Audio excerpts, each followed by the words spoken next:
তোমাদের সাথে শেয়ার করব মামার বাড়ির পুজোর দিন অন্নভোগে কি কি রেসিপি ছিল। তো চলো, প্রথমেই দিয়ে দিয়েছে হচ্ছে থালা, তারপরে দিয়ে দিল হচ্ছে প্রসাদ। যেহেতু পুজো বাড়ি ওই জন্য প্রসাদটা কিন্তু আগে দিচ্ছিল।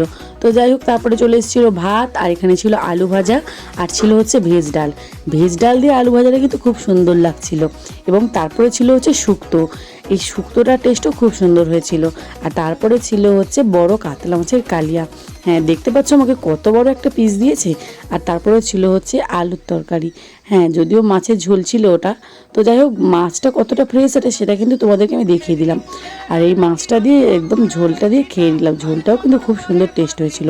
তারপরে চলে এসেছিলো হচ্ছে আমের চাটনি। আর আমের চাটনির সাথে ছিল হচ্ছে পাঁপড়।